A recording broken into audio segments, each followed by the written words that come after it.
ਔਰਤਾਂ ਆਪਣੀ ਛਾਤੀ ਦਾ ਸਾਈਜ਼ ਵਧਾਉਣ ਦੇ ਲਈ ਇਸ ਦਾ ਇਸਤੇਮਾਲ ਕਰਦੀਆਂ ਨੇ। ਇਸ ਨੂੰ ਬ੍ਰੈਸਟ ਇੰਪਲਾਂਟ ਕਹਿੰਦੇ ਨੇ। ਜਦੋਂ ਵੀ ਕਿਸੇ ਔਰਤ ਦਾ, ਕਿਸੇ ਲੜਕੀ ਦਾ, ਕਿਸੇ ਫੀਮੇਲ ਦਾ ਅਸੀਂ ਬ੍ਰੈਸਟ ਸਾਈਜ਼ ਵਧਾਉਣਾ ਚਾਹੁੰਦੇ ਹਾਂ ਤਾਂ ਵੀ have to make use of breast implants. ਇਹ ਤਾਂ ਹੈ ਨਹੀਂ ਕਿ ਅਸੀਂ ਬ੍ਰੈਸਟ ਨੂੰ ਉੱਦਾਂ ਹੀ ਬਰਾ ਦੇ ਥੱਲੇ ਰੱਖ ਦਿੱਤਾ ਜਾਂ ਕੱਪੜਿਆਂ ਥੱਲੇ ਰੱਖ ਦਿੱਤਾ ਇੰਪਲਾਂਟ ਨੂੰ, ਤਾਂ ਉਹ ਬਣ ਗਿਆ ਵੱਡਾ। ਇਹਨੂੰ ਅਸੀਂ ਸਕਿਨ ਦੇ ਥੱਲੇ ਜਾਂ ਜਿਹੜੇ ਸਤਨ ਹੈਗੇ ਆ ਬ੍ਰੈਸਟ ਦੇ ਨੀਚੇ ਜਾਂ ਬ੍ਰੈਸਟ ਦੇ ਨੀਚੇ ਜਿਹੜੇ ਮਸਲਸ ਹੈ ਉਹਨਾਂ ਥੱਲੇ ਨੂੰ ਅਸੀਂ ਰੱਖਦੇ ਹਾਂ। ਕਈ ਬੱਚੀਆਂ ਲੜਕੀਆਂ ਹੈ ਜਿਨ੍ਹਾਂ ਦੀ ਬ੍ਰੈਸਟ ਬਣਦੀ ਨਹੀਂ, ਜਮਾਂਦਰੂ ਨਹੀਂ ਬਣਦੀ, ਜਿਹਨੂੰ ਅਸੀਂ ਬਰਥ ਡਿਫੈਕਟ ਕਹਿ ਸਕਦੇ ਹਾਂ। ਇੱਕ ਸਾਈਡ ਦੀ ਬ੍ਰੈਸਟ ਡਿਵੈਲਪ ਹੋ ਗਈ, ਇੱਕ ਸਾਈਡ ਦੀ ਡਿਵੈਲਪ ਹੀ ਨਹੀਂ ਹੋਈ। ਬੇਸਿਕਲੀ ਬ੍ਰੈਸਟ ਇੰਪਲਾਂਟ ਅਸੀਂ ਯੂਜ਼ ਕਰਦੇ ਹਾਂ ਬ੍ਰੈਸਟ ਸਾਈਜ਼ ਨੂੰ ਵੱਡਾ ਕਰਨ ਲਈ। ਠੀਕ ਹੈ, ਵੱਡੇ ਕਰਨ ਦੀਆਂ ਇੰਡੀਕੇਸ਼ਨਸ ਅਲੱਗ-ਅਲੱਗ ਹੁੰਦੀਆਂ। ਕੁਝ ਕੇਸਿਸ ਅੱਜ ਕੱਲ੍ਹ ਜਿੱਦਾਂ ਹੁਣ ਸਰਕਾਰ ਨੇ ਅਲਾਓ ਕਰ ਦਿੱਤਾ ਹੈ ਸੈਕਸ ਨੂੰ ਬਦਲਣਾ, ਜਿਹਨੂੰ ਅਸੀਂ ਸੈਕਸ ਰੀਅਸਾਈਨਮੈਂਟ ਸਰਜਰੀ ਜਾਂ SRS ਸਰਜਰੀ ਕਹਿੰਦੇ ਹਾਂ। ਸਪੋਜ਼ ਕੋਈ ਮੇਲ ਹੈਗਾ, ਉਹਨਾਂ ਫੀਮੇਲ ਬਣਨਾ ਹੈ ਫਿਜ਼ੀਕਲੀ, ਮੈਂਟਲੀ ਤਾਂ ਉਹ ਜੈਂਡਰ ਪ੍ਰੋਬਲਮ ਹੈ ਹੀ, ਪਰ ਉਹ ਚਾਹੁੰਦਾ ਕਿ ਮੈਂ ਬਾਹਰੋਂ ਵੀ ਫੀਮੇਲ ਦਿਖਾਂ ਮੇਲ। ਉਹਨਾਂ ਕੇਸਿਸ ਅਸੀਂ ਬ੍ਰੈਸਟ ਇੰਪਲਾਂਟਸ ਪਾ ਕੇ ਬ੍ਰੈਸਟ ਦੀ ਰੀਕਨਸਟਰਕਸ਼ਨ ਕਰਦੇ ਹਾਂ। ਔਰ ਇਹ ਕਸਟਮਾਈਜ਼ ਬ੍ਰੈਸਟ ਇੰਪਲਾਂਟਸ ਵੀ ਹੁੰਦੇ ਹੈਗੇ ਨੇ ਜੋ ਆਪਣੀ ਮਦਦ ਦੇ ਨਾਲ ਜਾਂ ਆਪਣੀ ਮਰਜ਼ੀ ਦੇ ਨਾਲ ਜੋ ਔਰਤਾਂ ਪਵਾਉਣਾ ਚਾਹੁੰਦੀਆਂ ਨੇ, ਛਾਤੀਆਂ ਵੱਡੀਆਂ ਕਰਵਾਉਣਾ ਉਹ ਆਪਣੇ ਕਸਟਮਾਈਜ਼ ਵੀ ਕਰਵਾ ਸਕਦੀਆਂ। ਇੱਦਾਂ ਦਾ ਵੀ ਕੁਝ ਹੁੰਦਾ। ਸੋ ਜਿਸ ਔਰਤ ਦੇ ਜਾਂ ਜਿਸ ਲੜਕੀ ਦੇ ਬ੍ਰੈਸਟ ਬਣੀ ਨਹੀਂ, ਉਹਨਾਂ ਦੇ ਵਿੱਚ ਵੀ ਅਸੀਂ ਬ੍ਰੈਸਟ ਇੰਪਲਾਂਟ ਕਰਦੇ ਹਾਂ। ਪਹਿਲੀ ਗੱਲ ਤਾਂ ਇਹ ਹੈ ਕਿ ਬ੍ਰੈਸਟ ਇੰਪਲਾਂਟ ਕਿਹਨੂੰ ਚਾਹੀਦਾ ਹੈ। ਠੀਕ ਹੈ, ਜਿੱਦਾਂ ਮੈਂ ਕਿਹਾ ਕਿ ਜਿਹੜਾ ਵੀ ਬੰਦਾ ਡਿਜ਼ਾਇਰਸ ਹੈਗਾ, ਜਿਹਨੂੰ ਲੋੜ, ਜਿਹੜਾ ਚਾਹੁੰਦਾ ਹੈ ਕਿ ਮੇਰੀ ਬ੍ਰੈਸਟ ਵੱਡੀ ਹੋਣੀ ਚਾਹੀਦੀ ਹੈ, ਉਹ ਜ਼ਰੂਰੀ ਨਹੀਂ ਕਿ ਉਹ ਬ੍ਰੈਸਟ ਉਹਦੀ ਨਾਰਮਲ ਹੈ ਜਾਂ ਅਬਨੋਰਮਲ ਹੈ ਤਾਂ ਉਹ ਵੱਡੀ ਕਰਨਾ ਚਾਹੁੰਦਾ ਹੈ। ਬ੍ਰੈਸਟ ਇੰਪਲਾਂਟ ਦੀ ਲੋੜ ਬਹੁਤ ਤਰ੍ਹਾਂ ਦੇ ਲੋਕਾਂ ਨੂੰ ਪੈਂਦੀ ਹੈ। ਜਿਹੜੀ ਪਹਿਚਾਣ ਹੈ, ਔਰਤ ਆਪਣੀ ਸੋਚਦੀ ਹੈ ਕਿ ਸ਼ਾਇਦ ਮੇਰੀ ਵੱਡੀ ਬ੍ਰੈਸਟ ਨਾਲ ਮੇਰੀ ਜ਼ਿਆਦਾ ਵੱਡੀ ਪਹਿਚਾਣ ਹੋਏਗੀ। ਸੋ ਦੇਰ ਆਰ ਸੋ ਮੈਨੀ ਪਰਸਨਲ ਰੀਜ਼ਨਸ। ਇੱਦਾਂ ਦੇ ਕੇਸਿਸ ਜਿਨ੍ਹਾਂ ਵਿੱਚ ਸਾਨੂੰ ਬ੍ਰੈਸਟ ਰਿਮੂਵ ਕਰਨੀ ਪੈ ਗਈ ਕਿਸੇ ਕਾਰਨ, ਕੈਂਸਰ ਹੋ ਗਿਆ ਜਾਂ ਕੋਈ ਐਸੀ ਐਕਸੀਡੈਂਟ ਹੋ ਗਿਆ, ਇਨਫੈਕਸ਼ਨ ਹੋ ਗਈ ਜਿਹਦੇ ਵਿੱਚ ਬ੍ਰੈਸਟ ਦਾ ਲਾਸ ਹੋ ਗਿਆ, ਉਹਨੂੰ ਅਸੀਂ ਦੁਬਾਰਾ ਬ੍ਰੈਸਟ ਬਣਾਉਣੀ ਹੋਵੇ ਤਾਂ ਸਕਿਨ ਥੱਲੇ ਅਸੀਂ ਇਹੀ ਇੰਪਲਾਂਟ ਬਣਾ ਦੇ ਕੇ ਬ੍ਰੈਸਟ ਦਾ ਸਾਈਜ਼ ਵੱਡਾ ਕਰ ਸਕਦੇ ਹਾਂ। ਆਲਦੋ ਜਿਹੜਾ ਸਿਲੀਕੋਨ ਮੈਟਰ ਜਿਹਦੇ ਨਾਲ ਇਹ ਇੰਪਲਾਂਟ ਬਣਦੇ ਹੈਗੇ ਆ, ਉਹਦੀ ਜਿਹੜੀ ਇਮਿਊਨੋਲੋਜੀਕਲੀ ਇੰਨੀ ਰਿਸਪੌਂਸ ਨਹੀਂ ਦਿੰਦਾ ਬਾਡੀ ਨੂੰ, ਔਰ ਬਾਡੀ ਰਿਐਕਟ ਨਹੀਂ ਕਰਦੀ ਉਹਦੇ ਨਾਲ ਜ਼ਿਆਦਾ, but still it is an foreign body. ਪਰ ਜਿਹੜੇ 3000 ਜਾਂ 1000 ਤੋਂ ਉੱਪਰ ਵਾਲੇ ਇੰਪਲਾਂਟਸ ਹੈ, ਇਹ ਨੋਰਮਲ ਲੇਡੀਜ਼ ਨਹੀਂ ਕਰਵਾਉਂਦੀਆਂ ਮੋਸਟਲੀ। ਇਹ ਤਾਂ ਇੱਕ ਦੌੜ ਦਿਮਾਗ 'ਚ ਜਦੋਂ ਆ ਜਾਏ ਕਿ ਮੇਰੀ ਬ੍ਰੈਸਟ ਦਾ ਸਾਈਜ਼ ਸਭ ਤੋਂ ਵੱਡਾ ਹੋਣਾ ਚਾਹੀਦਾ ਹੈ ਜਾਂ ਮੈਂ ਦੇਖਣੀ ਬ੍ਰੈਸਟ ਹੈ ਆਪਣੀ। I think this is not A normal psychology of A female ਜਦੋਂ ਐਡੇ ਵੱਡੇ ਇੰਪਲਾਂਟਸ ਲਈ ਉਹ ਜਾਂਦੀਆਂ। ਇਹਦਾ ਡੈਫੀਨਿਟਲੀ ਨੁਕਸਾਨ ਹੈ ਕਿਉਂਕਿ ਆਫਟਰ ਆਲ ਤੁਸੀਂ ਇਹਨੂੰ ਸਕਿਨ ਦੇ ਨੀਚੇ ਪਾ ਰਹੇ ਹੋ, ਛਾਤੀ ਦੀ। ਔਰਤਾਂ ਆਪਣੀ ਛਾਤੀ ਦਾ ਸਾਈਜ਼ ਵਧਾਉਣ ਦੇ ਲਈ ਇਸ ਦਾ ਇਸਤੇਮਾਲ ਕਰਦੀਆਂ ਨੇ। ਇਸ ਨੂੰ ਬ੍ਰੈਸਟ ਇੰਪਲਾਂਟ ਕਹਿੰਦੇ ਨੇ। ਔਰ ਇਹ ਬ੍ਰੈਸਟ ਇੰਪਲਾਂਟ ਕੀ ਹੁੰਦਾ ਹੈ? ਇਹਦੇ ਇਰਦ ਗਿਰਦ ਬਹੁਤ ਸਾਰੇ ਸਵਾਲ ਨੇ। ਸਵਾਲਾਂ ਦੇ ਨਾਲ ਬਹੁਤ ਸਾਰੇ ਮਿੱਥ ਤੇ ਵਹਿਮ ਵੀ ਨਾਲ ਜੁੜਦੇ ਨੇ। ਬ੍ਰੈਸਟ ਇੰਪਲਾਂਟ ਕਿਉਂ ਕਰਵਾਉਣਾ ਚਾਹੀਦਾ? ਕਿਸ ਨੂੰ ਕਰਵਾਉਣਾ ਚਾਹੀਦਾ? ਕੌਣ ਕਰਵਾ ਸਕਦਾ? ਕੌਣ ਨਹੀਂ ਕਰਵਾ ਸਕਦਾ? ਇਹ तमाम ਸਵਾਲ ਨੇ ਔਰ ਇਹਨਾਂ ਸਵਾਲਾਂ ਦੇ ਜਵਾਬ ਲੱਭਣ ਦੇ ਲਈ ਅੱਜ ਪਹੁੰਚੇ ਹਾਂ ਡਾਕਟਰ VD ਸਿੰਘ ਦੇ ਕੋਲ, ਔਰ ਉਹ ਸੀਨੀਅਰ ਮੋਸਟ ਪਲਾਸਟਿਕ ਸਰਜਨ ਨੇ। ਗੱਲ ਕਰਾਂਗੇ ਕਿ ਔਰਤਾਂ ਨੂੰ ਕਿਸ ਵੇਲੇ ਆਪਣੀ ਛਾਤੀ ਦਾ ਸਾਈਜ਼ ਵਧਾਉਣ ਦੇ ਲਈ ਇਹ ਬ੍ਰੈਸਟ ਇੰਪਲਾਂਟ ਕਰਵਾਉਣਾ ਪੈਂਦਾ ਹੈ। ਵਕਤ ਦੇਣ ਦੇ ਲਈ ਸਰ ਬਹੁਤ ਬਹੁਤ ਸ਼ੁਕਰੀਆ। ਇਹ ਸਰ ਪਹਿਲਾ ਸਵਾਲ ਜਿਹੜਾ ਮੈਂ ਤੁਹਾਡੇ ਕੋਲੋਂ ਪੁੱਛਣਾ ਚਾਹੁੰਦਾ, ਜੋ ਆਮ ਜਨਤਾ ਦੀ ਭਾਸ਼ਾ ਦੇ ਵਿੱਚ ਤੁਸੀਂ ਸਮਝਾਉਣਾ ਚਾਹੋ ਕਿ ਇਹ ਬ੍ਰੈਸਟ ਇੰਪਲਾਂਟ ਹੁੰਦਾ ਕੀ ਹੈ? ਬ੍ਰੈਸਟ ਇੰਪਲਾਂਟ ਐਜ਼ ਦਾ ਨੇਮ ਸੁਜੈਸਟ ਕਿ ਇੱਕ ਐਸੀ ਚੀਜ਼ ਹੈ ਜਿਹੜੀ ਕਿ ਨਾਰਮਲੀ ਬ੍ਰੈਸਟ ਦੇ ਅੰਦਰ ਨਹੀਂ ਹੁੰਦੀ, ਅਸੀਂ ਇੰਪਲਾਂਟ ਕਰਦੇ ਹਾਂ ਉਹਨੂੰ, ਅਸੀਂ ਉਹਨੂੰ ਪਾਉਂਦੇ ਹਾਂ।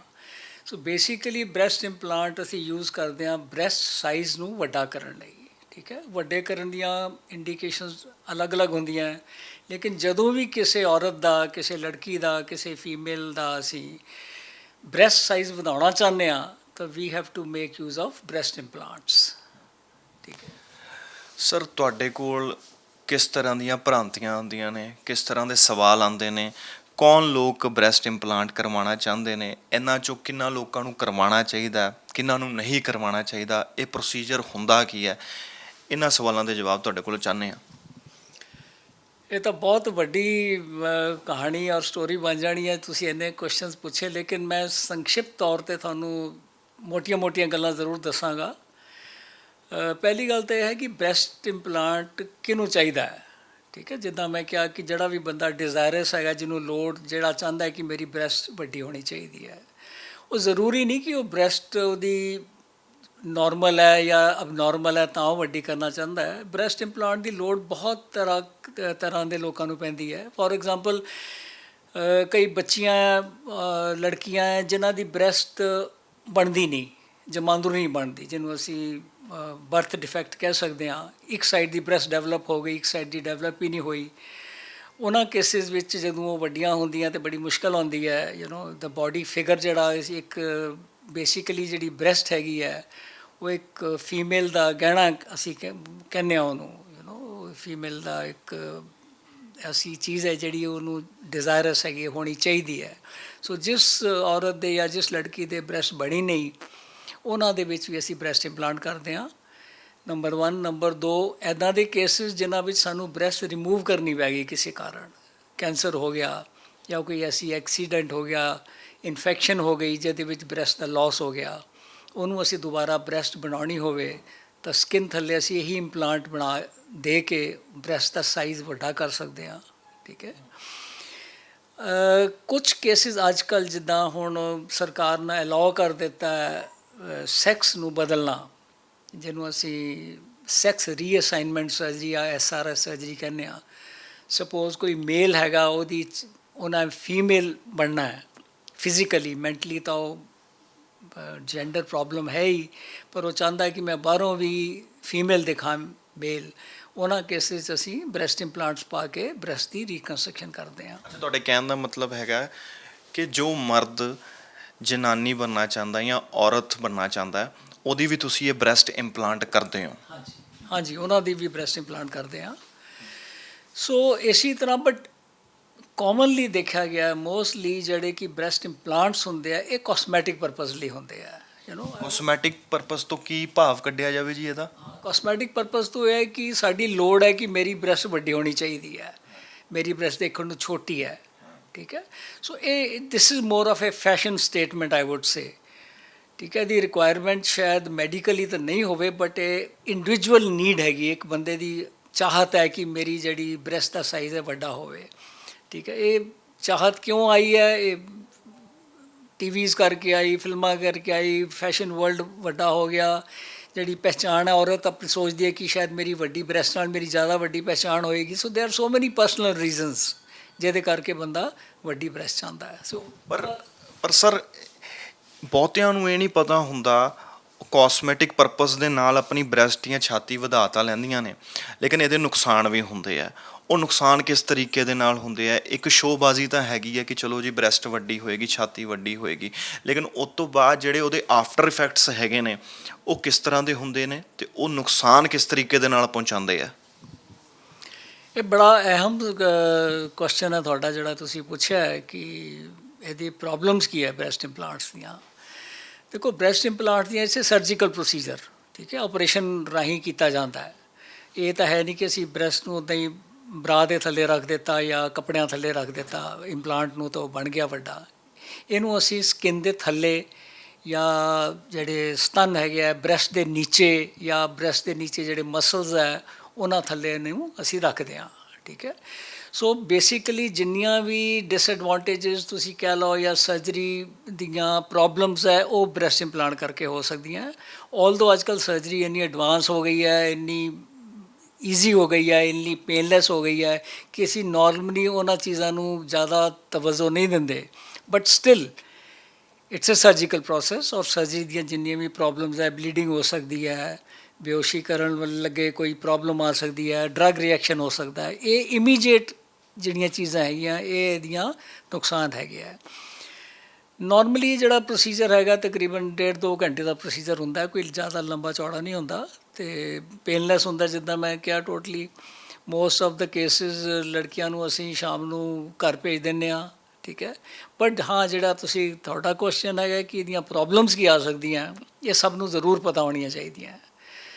ਇਹ ਤਾਂ ਕੁਝ ਸਰਜੀਕਲ ਪ੍ਰੋਬਲਮਸ ਮੈਂ ਦੱਸੀਆਂ, ਦੂਸਰੀਆਂ ਹੈਗੀਆਂ ਕਿ ਇਮੀਡੀਏਟ ਪੋਸਟ ਆਪਰੇਟਿਵ ਪ੍ਰੋਬਲਮਸ ਕੀ ਹੋ ਸਕਦੀਆਂ। ਇਮੀਡੀਏਟ ਪੋਸਟ ਆਪਰੇਟਿਵ ਪ੍ਰੋਬਲਮਸ ਹੋ ਸਕਦੀਆਂ ਕਿ ਅਸੀਂ ਇੰਪਲਾਂਟ ਪਾਇਆ, ਇੱਕ ਫੋਰਨ ਬਾਡੀ ਹੈਗੀ ਹੈ, ਠੀਕ ਹੈ, ਹੋ ਸਕਦਾ ਸਾਡੀ ਬਾਡੀ ਰਿਜੈਕਟ ਕਰ ਦੇਵੇ, ਸੋ ਉਹਦੀਆਂ ਸਾਨੂੰ ਦਿੱਕਤਾਂ ਆ ਸਕਦੀਆਂ। ਇਹ ਜਿਹੜੀਆਂ ਰਿਜੈਕਸ਼ਨ ਹੈਗੀ ਹੈ ਬਾਡੀ ਦੀ, ਇਹ ਹਫਤੇ 'ਚ ਹੀ ਸਾਨੂੰ ਪਤਾ ਲੱਗ ਸਕਦੀ ਹੈ, ਜਾਂ ਸਾਨੂੰ ਸਾਲ ਬਾਅਦ ਵੀ ਪਤਾ ਲੱਗ ਸਕਦੀ ਹੈ, ਜਾਂ ਹੋ ਸਕਦਾ ਬਾਡੀ 2 ਸਾਲਾਂ ਬਾਅਦ ਰਿਐਕਟ ਕਰੇ, ਬਿਕੋਜ਼ ਫੋਰਨ ਬਾਡੀ ਤਾਂ ਹੈ ਬਾਡੀ ਲਈ।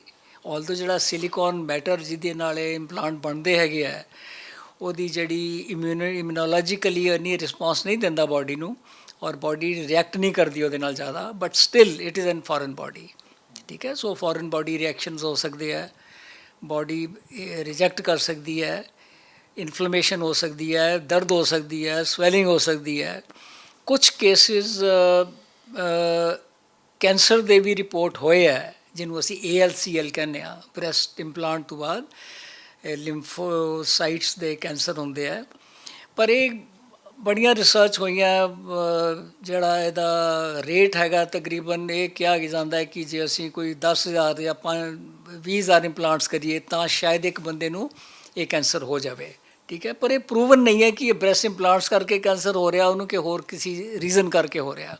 ਪਰ ਇਹ ਸਟੱਡੀ ਜ਼ਰੂਰ ਹੋਈ ਹੈ ਕਿ ਐਸੋਸੀਏਟਿਡ ਹੈ, ਜਿਨ੍ਹਾਂ ਲੋਕਾਂ ਨੇ ਬ੍ਰੈਸਟ ਇੰਪਲਾਂਟ ਪਵਾਇਆ ਉਹਨਾਂ ਵਿੱਚ ALCL ਦਾ ਜਿਹੜਾ ਇੰਸੀਡੈਂਸ ਹੈ ਥੋੜ੍ਹਾ ਜਿਹਾ ਹਾਈ ਹੈ, ਭਾਵੇਂ ਉਹ ਹਜ਼ਾਰਾਂ 'ਚ ਇੱਕ ਹੈ, ਠੀਕ ਹੈ। ਸੋ ਸਰ ਜਿਹੜੇ ਲੋਕ ਆਪਣੇ ਸਰੀਰ ਦੇ ਨਾਲ ਧੱਕਾ ਕਰਦੇ ਆ, ਉਹ ਤੋਂ ਪਹਿਲਾਂ ਉਹਨਾਂ ਨੂੰ ਤੁਸੀਂ ਸਮਝਾਉਂਦੇ ਹੋ ਕਿ ਜੇ ਤੁਸੀਂ ਇਹ ਪਵਾ ਲਓਗੇ ਛਾਤੀਆਂ ਦੇ ਵਿੱਚ ਤਾਂ ਇਹਦੇ ਨਾਲ ਇਹ ਨੁਕਸਾਨ ਹੋਣਗੇ, ਤੁਸੀਂ ਨਹੀਂ ਬਣੇ ਇਸ ਚੀਜ਼ ਦੇ ਲਈ, ਤੁਹਾਨੂੰ ਅਵੋਇਡ ਕਰਨਾ ਚਾਹੀਦਾ।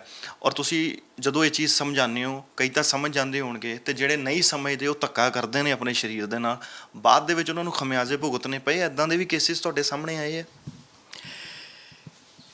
ਦੇਖੋ, ਹਰ ਇੱਕ ਪ੍ਰੋਸੀਜਰ ਲਈ ਸਾਡਾ ਇੱਥੇ ਇੱਕ ਐਥੀਕਲ ਕੋਡ ਹੁੰਦਾ ਹੈ ਕਿ ਅਸੀਂ ਸਾਰੇ ਜੋ ਵੀ ਪ੍ਰੋਬਲਮਸ ਹੋ ਸਕਦੀਆਂ, ਜਿੱਦਾਂ ਮੈਂ ਤੁਹਾਨੂੰ ਡਿਸਕਸ ਕਰ ਰਿਹਾ ਸੀਗਾ, ਸਾਰੀ ਲਿਸਟ ਬਣੀ ਹੁੰਦੀ ਹੈ। ਅਸੀਂ ਸਾਰੇ ਲਿਸਟ ਉਹ ਮਰੀਜ਼ਾਂ ਨੂੰ ਸਮਝਾਉਂਦੇ ਹਾਂ, ਸਾਰਾ ਦੱਸਦੇ ਹਾਂ, ਸੋ ਦੈਟ ਦੇ understand in black and white, ਠੀਕ ਹੈ, ਕਿ ਇਹ ਪ੍ਰੋਬਲਮਸ ਆ ਸਕਦੀਆਂ, ਇਹ ਚੀਜ਼ਾਂ ਹੋ ਸਕਦੀਆਂ ਇੰਪਲਾਂਟਸ ਕਰਕੇ। ਇਹ ਸਾਰੇ ਉਹ ਚੀਜ਼ਾਂ ਸਮਝਣ ਤੋਂ ਬਾਅਦ ਜਦੋਂ ਸਿਗਨੇਚਰ ਸਾਨੂੰ ਕਰਕੇ ਦਿੰਦੇ ਆ, ਔਰ ਇੱਕ ਨਾਲ ਆਪਣੇ ਕੋਈ ਵਿਟਨੈਸ ਲੈ ਕੇ ਆਉਂਦੇ ਆ ਕਿ ਹਾਂ ਮੈਂ ਤਿਆਰ ਹਾਂ ਇਹ ਸਾਰੇ ਰਿਸਕ ਲੈਣ ਲਈ, ਤਾਂ ਹੀ ਸਰਜੀਕਲ ਪ੍ਰੋਸੀਜਰ ਨੂੰ ਅਸੀਂ ਕਰਦੇ ਹਾਂ, ਠੀਕ ਹੈ। ਵੀ ਨੈਵਰ ਇਨਕਰੇਜ ਦੈਮ ਕਿ ਤੁਸੀਂ ਇਹ ਜ਼ਰੂਰ ਕਰਵਾਓ। ਹਾਂ, ਕਿਉਂਕਿ ਸਾਡੇ ਕੋਲ ਆਪਸ਼ਨਸ ਹੋਰ ਵੀ ਹੈਗੀਆਂ। ਜੇ ਕਿਸੇ ਨੇ ਛਾਤੀ ਵੱਡੀ ਕਰਵਾਉਣੀ ਹੈ, ਅਸੀਂ ਬ੍ਰੈਸਟ ਇੰਪਲਾਂਟਸ ਤੋਂ ਇਲਾਵਾ ਬਾਡੀ ਦੀ ਆਪਣੀ ਫੈਟ ਨਾਲ ਵੀ ਛਾਤੀ ਨੂੰ ਵੱਡਾ ਕਰ ਸਕਦੇ ਹਾਂ, ਉਹ ਵੀ ਕਰ ਸਕਦੇ ਹਾਂ, ਪਰ ਉਹ ਲੰਬਾ ਪ੍ਰੋਸੀਜਰ ਹੈ। ਅੱਜ ਕੱਲ੍ਹ ਤੁਹਾਨੂੰ ਪਤਾ ਕਿ ਉਹਦੇ 'ਚ ਵੀ ਸਰਜਰੀ ਹੁੰਦੀ ਹੈ ਸਰ, ਉਸ ਪ੍ਰੋਸੈਸ ਦੇ ਵਿੱਚ? ਉਹ ਵੀ ਸਰਜੀਕਲ ਪ੍ਰੋਸੈਸ ਹੀ ਹੈ। ਅਸੀਂ ਜਿੱਦਾਂ ਚਰਬੀ ਕਿਸੇ ਦੇ ਪੇਟ 'ਤੇ ਜ਼ਿਆਦਾ ਹੈ ਜਾਂ ਥਾਈਜ਼ ਦੇ ਉੱਪਰ, ਲੱਤਾਂ ਉੱਪਰ ਚਰਬੀ ਜ਼ਿਆਦਾ ਹੈ, ਅਸੀਂ ਉਹ ਚਰਬੀ ਨੂੰ ਕੱਢ ਕੇ ਪ੍ਰੋਸੈਸ ਕਰਕੇ ਅਸੀਂ ਛਾਤੀ ਵਿੱਚ ਪਾ ਸਕਦੇ ਹਾਂ, ਛਾਤੀਆਂ ਵੱਡੀਆਂ ਕਰ ਸਕਦੇ ਹਾਂ। ਸੋ ਉਹ ਵੀ ਐਜ਼ ਏ ਬ੍ਰੈਸਟ ਇੰਪਲਾਂਟ ਹੀ ਕੰਮ ਕਰਦੀ ਹੈ, ਠੀਕ ਹੈ। ਸੋ ਸਾਰੀਆਂ ਚੀਜ਼ਾਂ, ਸਾਰੀਆਂ ਆਪਸ਼ਨਸ ਅਸੀਂ ਦੱਸਦੇ ਹਾਂ ਲੋਕਾਂ ਨੂੰ, ਉਸ ਤੋਂ ਬਾਅਦ ਸਰਜੀਕਲ ਪ੍ਰੋਸੀਜਰਸ ਨੂੰ ਅੰਡਰਟੇਕ ਕਰਦੇ ਹਾਂ। ਸਰ, ਜਿਵੇਂ ਆਹ ਬ੍ਰੈਸਟ ਇੰਪਲਾਂਟ ਹੈ, ਇਹ 250 ਜਾਂ 300 cc ਦਾ ਇਹਦਾ ਸਾਈਜ਼ ਹੋਣਾ ਵਾ, ਇਹ ਵੱਧ ਕੇ ਕਿੰਨਾ ਕੁ ਸਾਈਜ਼ ਅੱਗੇ ਚੱਲ ਜਾਂਦਾ ਹੈਗਾ? ਕਿਉਂਕਿ ਕਈ ਬ੍ਰੈਸਟ ਇੰਪਲਾਂਟਸ ਮੈਂ ਦੇਖਦਾ ਹੈਗਾ, ਕਿਉਂਕਿ ਮੈਂ ਪਿੱਛੋਂ ਜਦੋਂ ਰਿਸਰਚ ਕਰਦਾ ਆ ਰਿਹਾ ਸੀਗਾ, ਕਿਸੇ ਨੇ 3500 cc ਤੱਕ ਦਾ ਆਪਣੇ ਬ੍ਰੈਸਟ ਇੰਪਲਾਂਟ ਪਾਇਆ, ਔਰ ਉਹ ਦੁਬਾਰਾ ਆਪਰੇਸ਼ਨ ਸਰਜਰੀ ਕਰਵਾਉਣ ਜਦੋਂ ਗਏ ਤਾਂ ਉਹਨਾਂ ਨੇ ਕਿਹਾ ਕਿ ਸਾਨੂੰ 5000 cc ਤੱਕ ਦਾ ਬ੍ਰੈਸਟ ਇੰਪਲਾਂਟ ਚਾਹੀਦਾ। ਔਰ ਅੱਗੋਂ ਦੀ ਡਾਕਟਰ ਦਾ ਜਵਾਬ ਇਹ ਸੀਗਾ ਕਿ ਇਹਦੇ ਲਈ ਸਾਨੂੰ ਤੁਹਾਡੀ ਸਕਿਨ ਦੀ ਥਿਕਨੈਸ ਚੈੱਕ ਕਰਨੀ ਪਏਗੀ। ਔਰ ਇਹ ਕਸਟਮਾਈਜ਼ ਬ੍ਰੈਸਟ ਇੰਪਲਾਂਟਸ ਵੀ ਹੁੰਦੇ ਹੈਗੇ ਨੇ, ਜੋ ਆਪਣੀ ਮਦਦ ਦੇ ਨਾਲ ਜਾਂ ਆਪਣੀ ਮਰਜ਼ੀ ਦੇ ਨਾਲ ਜੋ ਔਰਤਾਂ ਪਵਾਉਣਾ ਚਾਹੁੰਦੀਆਂ ਨੇ, ਛਾਤੀਆਂ ਵੱਡੀਆਂ ਕਰਵਾਉਣਾ ਉਹ ਆਪਣੇ ਕਸਟਮਾਈਜ਼ ਵੀ ਕਰਵਾ ਸਕਦੀਆਂ। ਇੱਦਾਂ ਦਾ ਵੀ ਕੁਛ ਹੁੰਦਾ? ਮੇਨਲੀ ਜਿਹੜੇ ਬ੍ਰੈਸਟ ਇੰਪਲਾਂਟਸ ਹੈਗੇ ਨਾ, 2 ਤਰ੍ਹਾਂ ਦੇ ਹੁੰਦੇ ਆ, ਠੀਕ ਹੈ। ਇੱਕ ਹੁੰਦੇ ਆ ਸੇਲਾਈਨ ਫੀਲਡ, ਜਿਹਦੇ ਵਿੱਚ ਇੱਕ ਜਿੱਦਾਂ ਹੁਣ ਇਹ ਬ੍ਰੈਸਟ ਇੰਪਲਾਂਟ ਜਿੱਦਾਂ ਤੁਸੀਂ ਦੇਖ ਰਹੇ ਹੋ, ਇਹਨੂੰ ਅਸੀਂ ਸਿਲੀਕੋਨ ਇੰਪਲਾਂਟ ਕਹਿੰਦੇ ਹਾਂ। ਇਹਦਾ ਇੱਕ ਬਾਹਰ ਦਾ ਸ਼ੈੱਲ ਹੈਗਾ, ਜਿਹਨੂੰ ਮੈਂ ਫੜ ਕੇ ਪਿੰਚ ਕਰ ਰਿਹਾ, ਸ਼ੈੱਲ ਦੇ ਵਿੱਚ ਸਿਲੀਕੋਨ ਜੈਲ ਹੈਗਾ, ਠੀਕ ਹੈ। ਸੋ ਉੱਪਰ ਦਾ ਜਿਹੜਾ ਇਹਦਾ ਸਰਫੇਸ ਹੈਗਾ ਉਹ ਟੈਕਸਚਰਡ ਹੈਗਾ, ਠੀਕ ਹੈ। ਸੋ ਦੀਜ਼ ਆਰ ਕਾਲਡ ਟੈਕਸਚਰਡ ਸਿਲੀਕੋਨ ਇੰਪਲਾਂਟਸ, ਠੀਕ ਹੈ। ਇਸੇ ਤਰ੍ਹਾਂ ਇੰਪਲਾਂਟਸ ਹੁੰਦੇ ਆ, ਸਮੂਥ ਸਰਫੇਸਡ ਹੁੰਦੇ ਆ, ਕੁਝ ਕੋਟਡ ਹੁੰਦੇ ਆ, ਠੀਕ ਹੈ। ਕਿਸੇ ਦੇ ਵਿੱਚ ਅਸੀਂ ਨੋਰਮਲ ਸਲਾਈਨ ਪਾਣੀ ਦੀ ਤਰ੍ਹਾਂ, ਜਿੱਦਾਂ ਨੋਰਮਲ ਸਲਾਈਨ ਹੁੰਦਾ ਹੈ ਜਿਹੜਾ ਅਸੀਂ ਇੰਟਰਾਵੀਨਸ ਦਿੰਦੇ ਹਾਂ, ਉਹ ਭਰ ਸਕਦੇ ਹਾਂ, ਠੀਕ ਹੈ। ਕਈ ਇਹ ਭਰੇ ਭਰਾਏ ਆਉਂਦੇ ਆ। ਸੋ ਬੜੇ ਤਰ੍ਹਾਂ ਦੇ ਇੰਪਲਾਂਟਸ ਹੁੰਦੇ ਆ। ਨਾਰਮਲੀ ਇਹ ਰਾਊਂਡ ਇੰਪਲਾਂਟਸ ਹੈਗੇ ਆ, ਠੀਕ ਹੈ। ਇੰਪਲਾਂਟਸ ਦੇ ਸਾਈਜ਼ਸ ਔਰ ਸ਼ੇਪਸ ਤੁਸੀਂ ਕਸਟਮਾਈਜ਼ ਕਰਾ ਸਕਦੇ ਹੋ। ਕਾਫੀ ਸ਼ੇਪਸ ਬਣੀਆਂ ਬਣਾਈਆਂ ਆਉਂਦੀਆਂ, ਸਾਈਜ਼ਸ ਤਾਂ ਕਿੰਨੇ ਮਿਲ ਜਾਂਦੇ ਆ। ਤੁਸੀਂ ਮਤਲਬ ਕਿ starting from 75 cc you can go up to 300 400 500 700, ਜਿੱਦਾਂ ਤੁਸੀਂ ਕਿਹਾ 3000। ਪਰ ਜਿਹੜੇ 3000 ਜਾਂ 1000 ਤੋਂ ਉੱਪਰ ਵਾਲੇ ਇੰਪਲਾਂਟਸ ਹੈ, ਇਹ ਨਾਰਮਲ ਲੇਡੀਜ਼ ਨਹੀਂ ਕਰਵਾਉਂਦੀਆਂ ਮੋਸਟਲੀ। ਇਹ ਤਾਂ ਇੱਕ ਦੌੜ ਦਿਮਾਗ 'ਚ ਜਦੋਂ ਆ ਜਾਏ ਕਿ ਮੇਰੀ ਬ੍ਰੈਸਟ ਦਾ ਸਾਈਜ਼ ਸਭ ਤੋਂ ਵੱਡਾ ਹੋਣਾ ਚਾਹੀਦਾ ਹੈ, ਜਾਂ ਮੈਂ ਦੇਖਣੀ ਬ੍ਰੈਸਟ ਹੈ ਆਪਣੀ। I think this is not A normal psychology of A female ਜਦੋਂ ਐਡੇ ਐਡੇ ਵੱਡੇ ਇੰਪਲਾਂਟਸ ਲਈ ਉਹ ਜਾਂਦੀਆਂ। ਇਹਦਾ ਡੈਫੀਨਿਟਲੀ ਨੁਕਸਾਨ ਹੈ, ਕਿਉਂਕਿ ਆਫਟਰ ਆਲ ਤੁਸੀਂ ਇਹਨੂੰ ਸਕਿਨ ਦੇ ਨੀਚੇ ਪਾ ਰਹੇ ਹੋ, ਛਾਤੀ ਦੀ। ਜਦੋਂ ਵੀ ਤੁਸੀਂ ਕੋਈ ਸਕਿਨ ਦੇ ਨੀਚੇ ਪਾ ਰਹੇ ਹੋ, ਸਕਿਨ ਤਾਂ ਨਹੀਂ ਵੱਡੀ ਹੋ ਰਹੀ, ਸਕਿਨ ਸਟ੍ਰੈਚ ਹੋ ਰਹੀ ਹੈ, ਸਟ੍ਰੈਚ ਹੋ ਕੇ ਉਹ ਪਤਲੀ ਹੋ ਰਹੀ ਹੈ, ਠੀਕ ਹੈ। ਔਰ ਦੇਰ ਇਜ਼ ਅ ਲਿਮਿਟ ਕਿ ਤੁਹਾਡੀ ਸਕਿਨ ਸਹਾਰ ਸਕੇਗੀ ਇੱਕ ਸਾਈਜ਼ ਦਾ ਇੰਪਲਾਂਟ, ਠੀਕ ਹੈ। ਆਫਟਰ ਅ ਵਾਈਲ ਤੁਹਾਡੀ ਸਕਿਨ ਵਿਲ ਗਿਵ ਅਵੇ, ਠੀਕ ਹੈ। ਉਸ ਇੰਪਲਾਂਟ ਫਟ ਜਾਏਗਾ ਜਾਂ ਤੁਹਾਡੀ ਸਕਿਨ 'ਚ ਇਨਫੈਕਸ਼ਨ ਹੋ ਜਾਏਗੀ। ਸੋ ਉਹ ਤਾਂ ਮੈਂ ਜਿਹਨੂੰ ਕਹਾਂਗਾ ਕਿ ਇੱਕ ਤਰ੍ਹਾਂ ਦਾ ਸਣਕੀ ਹੋਣਾ ਜਾਂ ਪਾਗਲਪਨ ਹੋਏਗਾ। ਅੱਛਾ ਸਰ, ਤੁਸੀਂ ਕਿਆ ਜ਼ਿਕਰ ਕੀਤਾ ਕਿ ਫਟ ਜਾਂਦੇ ਆ, ਇਹ ਫਟ ਵੀ ਜਾਂਦੇ ਆ, ਔਰ ਜਦੋਂ ਇਹ ਛਾਤੀ ਦੇ ਅੰਦਰ ਲੱਗੇ ਹੋਏ ਫਟ ਜਾਂਦੇ ਆ, ਇਹਦੀ ਜੈਲ ਜਿਹੜੀ ਹੈਗੀ ਬਾਹਰ ਆ ਜਾਂਦੀ ਹੈ, ਜੋ ਵੀ ਹੁੰਦਾ, ਉਸ ਤੋਂ ਬਾਅਦ ਫਿਰ ਕਿਸ ਤਰ੍ਹਾਂ ਦਾ ਨੁਕਸਾਨ ਹੁੰਦਾ, ਔਰ ਉਹਨੂੰ ਮਤਲਬ ਕਿ ਠੀਕ ਕੀਤਾ ਜਾ ਸਕਦਾ ਜੇ ਛਾਤੀ ਦੇ ਅੰਦਰ ਫਟ ਜਾਣ? ਇਹਨੂੰ ਅਸੀਂ ਜਿਹਨੂੰ ਫਟਣਾ ਕਹਿੰਦੇ ਆ, ਜਾਂ ਇਹਨੂੰ ਅਸੀਂ ਮੈਡੀਕਲ ਲੈਂਗੁਏਜ ਆਪਣੀ ਸਿੰਪਲ ਲੈਂਗੁਏਜ 'ਚ ਰਪਚਰ ਆਫ ਇੰਪਲਾਂਟ ਕਹਿੰਦੇ ਆ। ਕਿ ਜਿਹੜਾ ਬਾਹਰ ਦਾ ਸ਼ੈੱਲ ਹੈਗਾ ਇਹ ਰਪਚਰ ਕਰ ਗਿਆ, ਔਰ ਇਹਦੇ ਅੰਦਰੋਂ ਜਿਹੜਾ ਸਿਲੀਕੋਨ ਜੈਲ ਹੈਗਾ ਉਹ ਬਾਹਰ ਨੂੰ ਆ ਗਿਆ, ਠੀਕ ਹੈ। ਨਾਰਮਲੀ ਜਿੱਦਾਂ ਮੈਂ ਤੁਹਾਨੂੰ ਕਿਹਾ ਕਿ ਜਿਹੜਾ ਸਿਲੀਕੋਨ ਹੁੰਦਾ ਜਾਂ ਸਿਲੀਕੋਨ ਜੈਲ ਹੁੰਦਾ, ਇਨਰਟ ਸਬਸਟੈਂਸ ਹੈਗਾ, ਬਾਡੀ ਜ਼ਿਆਦਾ ਰਿਐਕਸ਼ਨ ਨਹੀਂ ਕਰਦਾ। ਲੇਕਿਨ ਜਦੋਂ ਉਹ ਬਾਹਰ ਆ ਜਾਂਦਾ ਤਾਂ ਉਹ ਸਾਡੇ ਜਿਹੜੇ ਮਸਲਸ ਹੈਗੇ ਆ ਜਾਂ ਸਕਿਨ ਹੈ ਉਹਨਾਂ ਵਿੱਚ ਇਨਗਰੋ ਕਰ ਸਕਦਾ ਹੈ, ਠੀਕ ਹੈ। ਇਨਗਰੋ ਦਾ ਮਤਲਬ ਹੈ ਕਿ ਆਪਣੀ ਜਗ੍ਹਾ ਬਣਾ ਸਕਦਾ ਇੱਧਰ ਉੱਧਰ ਜਾਣ ਲਈ। ਫਿਰ ਬਾਡੀ ਰਿਐਕਟ ਕਰੇਗੀ, ਡੈਫੀਨੇਟਲੀ ਦਰਦ ਹੋਏਗੀ, ਇਨਫੈਕਸ਼ਨ ਹੋਏਗੀ, ਬੁਖਾਰ ਚੜ੍ਹੇਗਾ, ਪਸ ਬਣ ਸਕਦੀ ਹੈ, ਠੀਕ ਹੈ। ਸਾਰੀਆਂ ਚੀਜ਼ਾਂ ਹੋ ਸਕਦੀਆਂ ਹੈ। ਅਤੇ ਇਸ ਕਰਕੇ ਇਹਨਾਂ ਦਾ ਪੀਰੀਓਡੀਕਲ ਚੈੱਕਅਪ ਹੋਣਾ ਬਹੁਤ ਜ਼ਰੂਰੀ ਹੁੰਦਾ ਹੈ। ਕਿ ਜਦੋਂ ਵੀ ਅਸੀਂ ਬ੍ਰੈਸਟ ਇੰਪਲਾਂਟ ਪਾਉਂਦੇ ਹਾਂ, ਅਸੀਂ ਸੁਜੈਸਟ ਕਰਦੇ ਹਾਂ ਸਾਰਿਆਂ ਕਲਾਇੰਟਸ ਨੂੰ ਕਿ 6 ਮਹੀਨੇ ਬਾਅਦ 1 ਸਾਲ ਬਾਅਦ ਆ ਕੇ ਰੂਟੀਨ ਚੈੱਕ ਕਰਵਾਉਣ। ਔਰ ਅੱਜ ਕੱਲ੍ਹ ਤਾਂ ਕੰਪਨੀਜ਼ ਵੀ ਇਹਨਾਂ ਦੀ ਐਕਸਪਾਇਰੀ ਡੇਟ ਲਿਖਦੀਆਂ ਹੈ, ਠੀਕ ਹੈ, ਕਿ ਬਣਨ ਤੋਂ ਬਾਅਦ ਜਾਂ ਪਾਉਣ ਤੋਂ ਬਾਅਦ 10 ਸਾਲਾਂ ਬਾਅਦ ਇਹਨੂੰ ਰਿਪਲੇਸ ਕਰਵਾ ਲਓ, ਤਾਂ ਕਿ ਇਹਨਾਂ ਦਾ ਰਪਚਰ ਨਾ ਹੋਵੇ ਇਹਨਾਂ ਦਾ। ਪਰ ਜੇ ਰਪਚਰ ਹੋ ਵੀ ਜਾਂਦਾ ਹੈ ਤਾਂ ਉਸ ਟਾਈਮ ਵਿੱਚ ਸਾਨੂੰ ਇਹਨਾਂ ਨੂੰ ਦੁਬਾਰਾ ਉੱਥੋਂ ਹੀ ਆਪਰੇਸ਼ਨ ਕਰਕੇ ਬਾਹਰ ਕੱਢਣਾ ਪੈਂਦਾ ਹੈ, ਠੀਕ ਹੈ। ਕੱਢ ਕੇ ਅਸੀਂ ਦੁਬਾਰਾ ਜਾਂ ਤਾਂ ਵੇਟ ਕਰਦੇ ਹਾਂ ਜਾਂ ਦੁਬਾਰਾ ਇੰਪਲਾਂਟਸ ਜਗ੍ਹਾ ਠੀਕ ਹੈ ਦੁਬਾਰਾ ਇੰਪਲਾਂਟਸ ਹੋਰ ਪਾ ਸਕਦੇ ਹਾਂ। ਪਰ ਅਸੀਂ ਨਾਰਮਲੀ ਇਹਨੂੰ ਰੱਖਦੇ ਨਹੀਂ ਫਿਰ ਉਦੋਂ। ਸੋ ਦੋਸਤੋ, ਇੱਕ ਮੁੱਦਾ ਇਸ ਕਰਕੇ ਸੀਗਾ ਕਿਉਂਕਿ ਇਹਦੇ ਨਾਲ ਸਵਾਲ ਜੁੜੇ ਹੁੰਦੇ, ਜਿਨ੍ਹਾਂ ਚੀਜ਼ਾਂ ਦੇ ਨਾਲ ਸਵਾਲ ਜੁੜੇ ਹੁੰਦੇ ਆ ਉਹਨਾਂ ਦੇ ਜਵਾਬ ਲੱਭਣੇ ਵੀ ਬੜੇ ਲਾਜ਼ਮੀ ਅਤੇ ਜ਼ਰੂਰੀ ਹੋ ਜਾਂਦੇ ਆ। ਬ੍ਰੈਸਟ ਇੰਪਲਾਂਟ ਕੀ ਹੈ, ਮੈਨੂੰ ਨਹੀਂ ਲੱਗਦਾ ਕਿਸੇ ਹੋਰ ਨੇ ਅੱਜ ਤੱਕ ਇੰਨੇ ਚੰਗੇ ਤਰੀਕੇ ਦੇ ਨਾਲ ਸਮਝਾਇਆ ਹੋਏਗਾ। ਔਰ ਇਹ ਵੀ ਇੱਕ ਹਿਸਾਬ ਦੇ ਨਾਲ ਉਹ ਟੌਪਿਕਸ ਨੇ ਜਿਨ੍ਹਾਂ ਨੂੰ ਟੈਬੂ ਮੰਨਿਆ ਜਾਂਦਾ। ਇਹਨਾਂ 'ਤੇ ਗੱਲ ਕਰਨੀ, ਇਹਨਾਂ 'ਤੇ ਚਰਚਾ ਕਰਨੀ ਬਹੁਤ ਜ਼ਰੂਰੀ ਅਤੇ ਲਾਜ਼ਮੀ ਹੁੰਦੀ ਹੈ। ਬਹੁਤ ਬਹੁਤ ਸ਼ੁਕਰੀਆ ਸਰ ਵਕਤ ਦੇਣ ਦੇ ਲਈ। ਔਰ ਕੈਮਰੇ 'ਤੇ ਸਾਥ ਦੇ ਰਹੇ ਸੀਗੇ ਸੁਖਵਿੰਦਰ, ਮੈਂ ਲੰਕੇਸ਼ ਤ੍ਰਿਖਾ, ਰੋਜ਼ਾਨਾ ਸਪੋਕਸਮੈਨ ਦੇ ਲਈ।